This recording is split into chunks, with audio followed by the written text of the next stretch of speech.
Yo, what's going on YouTube? Welcome back to another Minnesota Twins discussion video. Today we are going to be talking about trade rumors with Madison Bumgarner. You've seen it in the title and the thumbnail.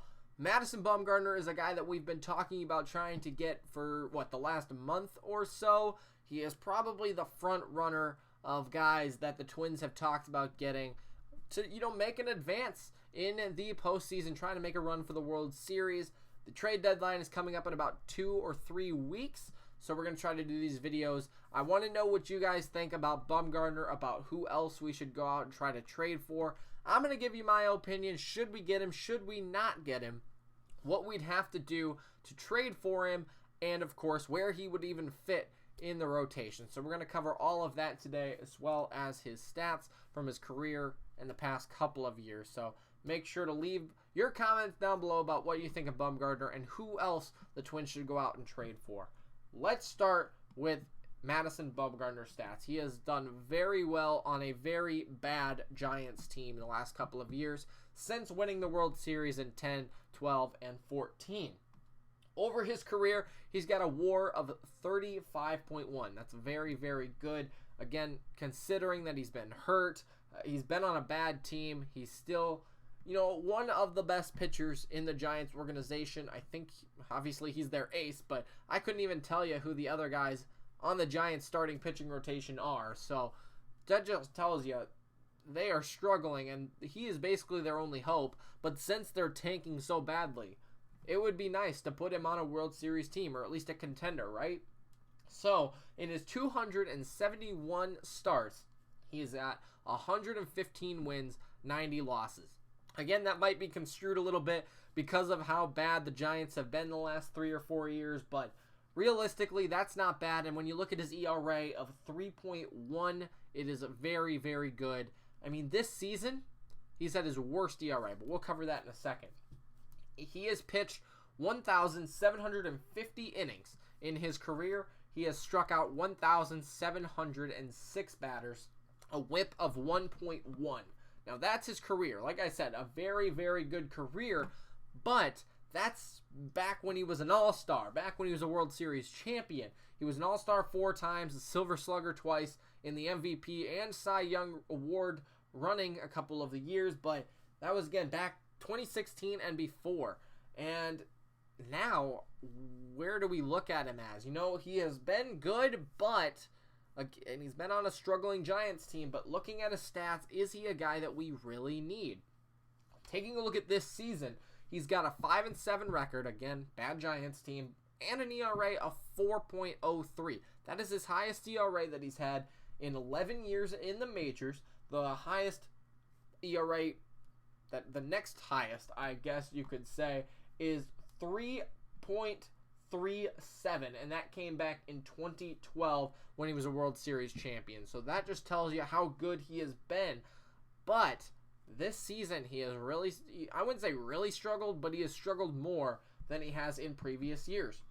In 111 innings pitched, he's given up 110 hits. He has given up 50 runs, but he struck out 115 with only 24 walks. So that is very, very good strikeout to walk ratio.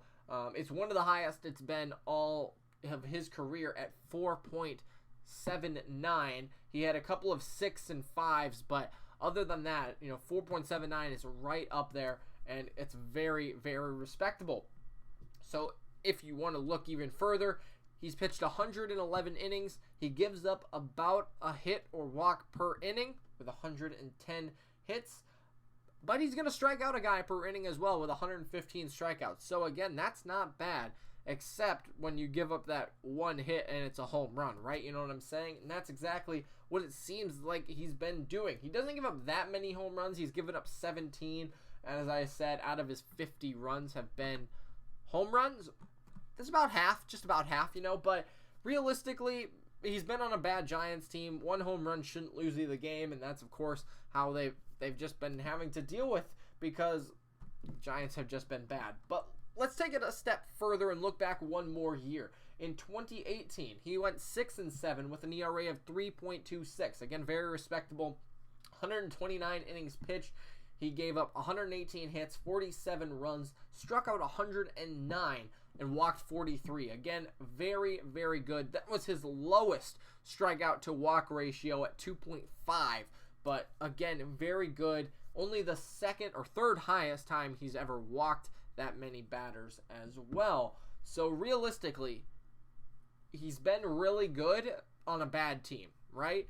But if you look at it one more year, when he was hurt in 2017, he went 4-9 with a 3.3 ERA in 17 starts, pitched 111 innings, gave up 101 hits, 101 strikeouts, and walked 20. So again, he's going to strike out a guy. He's going to not walk a lot of people, but is he going to give up, that home run or that one hit that's going to lose the game? Because we've seen the Twins have that problem. When their bats don't come alive, they have given up 1 or 2, 3 runs, and then we lose. Barrios is a perfect example of that. 8-5 is his record. So realistically, he's been good. He doesn't walk a lot of people. He strikes out a lot of people, but he does give up a couple of runs, which could end up losing him the game. And again, that was on the Giants. Will that transpire to the Twins? Who knows? But he also hasn't been as good as his All-Star and, World Series years. He's not the same Bumgarner. I think we can all agree on that. If you look back, he's got a winning season. So 7 of his 11 winning seasons have been winning or tied seasons. I guess his 2011 season, he went 13-13. But other than that, he has been solid. So he's really taken a decline with the team in the last couple of years. Now, let's say we do trade for him. Where are we even going to put him? Because we already have 5 starters that are above average in several categories for pitching. I don't know. I think it's opponent batting average, like slugging against, all these other things. We are all above average. That's Pineda included. Perez, Gibson, Barrios, Odorizzi, all of them are better than the average in the MLB when it comes to those categories. Where do we put Bumgarner? Of course he's not going to move to the bullpen. We're going to get him as a starter. Do we put Perez back in the bullpen? That is the only way I can see us going after a player like Bumgarner. I don't think we need starting pitching. I'll tell you that in a second. But if we were to go get him, we either have to put Bumgarner in the bullpen, which will not happen, or we put somebody else in the bullpen. The only guy who I can see going to the bullpen is Perez, since he pitched there earlier. However, is that the best idea? Because, Perez has been really good out of the starting role. And if we put him back in the bullpen, will that change? Now, how that is contradicted is by we only need 3 starters, 3, maybe 4 starters for the playoffs, right? One person is not needed, and we can put them in the bullpen. Realistically, I would like to see Perez be that guy that we put in the bullpen. However, I wouldn't be surprised if it's somebody like Barrios. Now, Barrios is our ace. Maybe even Odorizzi would be a better example.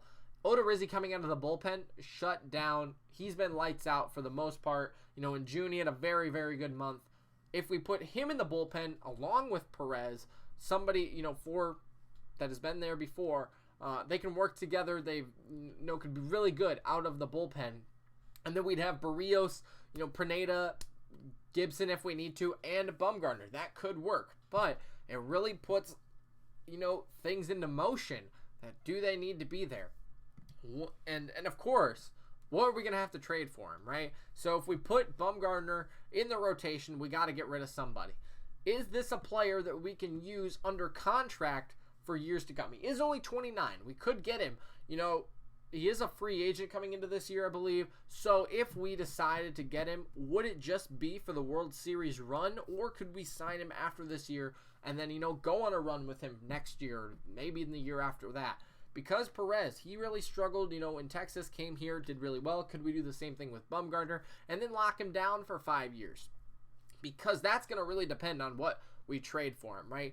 I think Miguel Sano is a great guy that we could trade, but is it worth somebody that we're only going to get 1/2 season out of, right? We're only going to get a playoff run, and, Houston's still good, the Dodgers are good, the Yankees are good. Are we going to be able to beat them and say, yep, we bought Bumgarner, but we traded Miguel Sano or somebody else for half a season of a guy, and then he's gone, right? If we could lock him down, that would be way better. And then we could justify a trade like that. But for somebody to come here for half a season, what would we have to trade for him? Obviously, a pitcher would have to go back in replacement. And then somebody like Nick Gordon, I believe. I mean, I'm okay with trading Nick Gordon, but is he the guy that we really need to trade for Bumgarner? I don't know. There's a lot of different trades that could go on. Somebody like, I guess Nick Gordon is the only guy who comes to mind, but and then somebody, I don't know if we would trade somebody like Pineda or Perez since we got them this year, but we would need to trade a pitcher, and it would have to be a guy who could probably go into the starting rotation over there, and unless it's like Thorpe or somebody, then we're kind of in trouble. So again, is this the guy we really need to trade for? I don't know. He's been declining. He's not the same guy as he was back in the World Series days. We would have to give up, I think, quite a bit more for him than we would bargain for, especially if we're only going to get him for half a season and we're not going to lock him down. Also, where would he even go? I don't think he really fits in our rotation. I mean, he's not a guy who can move to the bullpen. And I think there are better options out there for pitchers that we could justify moving to the bullpen and become our bullpen guy, even if they're a starter, for something like the World Series or the playoffs or something like that. But other than that, I think we could go after him. I just don't think it's the smartest idea, right? I know they've been talking about it. I think there are other options, and I'll cover those in a different video. So we'll have to see what they do. It'll be a fun little journey here with Bumgarner. I really don't want him, but I want to know what you guys think. Do you guys think he is the piece that we need? Or is he a guy that we could just push aside and let somebody else go pick him up? So I want to know your opinion. I want to know who else we should trade for. And that's the video, guys. I hope you guys enjoyed it. If you guys did miss yesterday's video, click above my head. Otherwise, hit that like button, hit that subscribe button if you did enjoy, and if you like what I'm doing here. Thanks so much for watching, and we will see you next time for another one. Peace out, guys.